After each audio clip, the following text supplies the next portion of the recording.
ಮಂಗಳೂರು ನಗರದಲ್ಲಿ ಅಯೋಧ್ಯೆ ಪಾವನ ಶ್ರೀರಾಮ ಜನ್ಮಭೂಮಿ ಎಂಬ ಕೃತಿ ಲೋಕಾರ್ಪಣೆಗೊಂಡಿತು.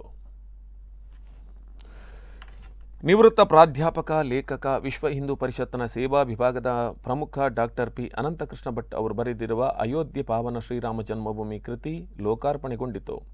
ಈ ಲೋಕಾರ್ಪಣೆಗೊಳ್ಳುವ ಕಾರ್ಯಕ್ರಮ ಮಂಗಳೂರು ನಗರದ ವಿಶ್ವ ಹಿಂದೂ ಪರಿಷತ್ ಕಾರ್ಯಾಲಯದಲ್ಲಿ ನಡೆಯಿತು. ಕೃತಿ ಲೋಕಾರ್ಪಣೆಗೊಳಿಸಿ ಮಾತನಾಡಿದ ಮೇಯರ್ ಪ್ರೇಮಾನಂದ ಶೆಟ್ಟಿ, ಶ್ರೀರಾಮ ಮಂದಿರಕ್ಕಾಗಿ ಕಳೆದ ಹಲವಾರು ವರ್ಷಗಳಿಂದ ನಡೆದ ಹೋರಾಟದ ಕಥಾನಕ ಈ ಪುಸ್ತಕದಲ್ಲಿದೆ. ಮುಂದಿನ ಯುವ ಪೀಳಿಗೆಗೆ ಅಯೋಧ್ಯೆ ಪಾವನ ಶ್ರೀರಾಮ ಜನ್ಮಭೂಮಿ ಕೃತಿ ದಾರಿದೀಪವಾಗಿದೆ ಎಂದರು.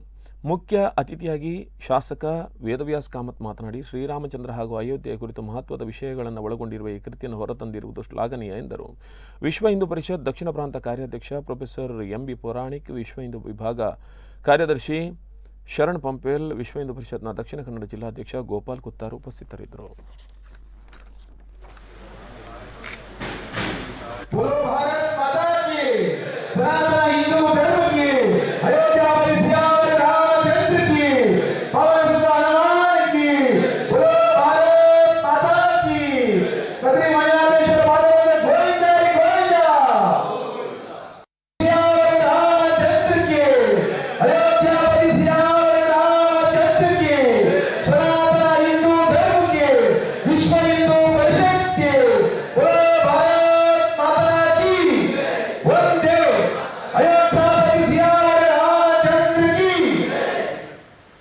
ಸುಪ್ರೀಂ ಕೋರ್ಟ್ ಬಾರಿ ಜಡ್ಜ್ಮೆಂಟ್ ಬರ್ತಂಡು ಐತ ಬಗ್ಗೆ ಎಲ್ಲ ಪೂರ ಬರೈತೆ ಒಂಜಿ ದಾಖಲೀಕರಣ ಡಾಕ್ಯುಮೆಂಟೇಷನ್ ಅನ್ನು ನಾನು 200-300 ವರ್ಷದ ಬುಕ್ಕಲ್ಲ ಆ ಕ್ರಮ ಪ್ರಕಾರ ಏರೇರು ಜಡ್ಜ್ಮೆಂಟ್ ಕೊರಿಯರು ಎಂಚೆ ಕೊರಿಯರು ಐಕ್ ಸಾಧಾರಣ ಒಂದು 50 ಜನ ಮಲ್ಲ ಎಂಚ ಪ್ರತಿಕ್ರಿಯೆ ಮಲ್ತೇರು.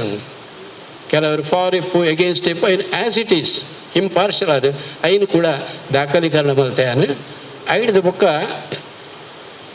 ಅಯೋಧ್ಯದ ಆ ಮಂದಿರದ ರೂಪರೇಖೆ ಐಕ ಸಂಗ್ರಹ ಅಭೂತಪೂರ್ವ ಇಡೀ ವರ್ಲ್ಡ್ ಈ ನಮನೆ ಒಂಜಿ ದೇವ ಮಂದಿರ ಕಟ್ಟ್ಯಾರಗ ಈತ ಕಾಂಟ್ರಿಬ್ಯೂಷನ್ ಈತ ಡೊನೇಷನ್ ಓಲ್ಲ ಬರ್ತದೆ. ನಮ್ಮ ದುರದೃಷ್ಟ ಏನು ಅಂತಂದರೆ ನಮ್ಮ ಚರಿತ್ರೆಯನ್ನು ಬರೆದವರೆಲ್ಲ ಒಂದ ಇಸ್ಲಾಂ ದೊರೆಗಳ ಅನುಯಾಯಿಗಳು ದಾಸರು, ಇಲ್ಲದಿದ್ದರೆ ಈ ಬ್ರಿಟಿಷ್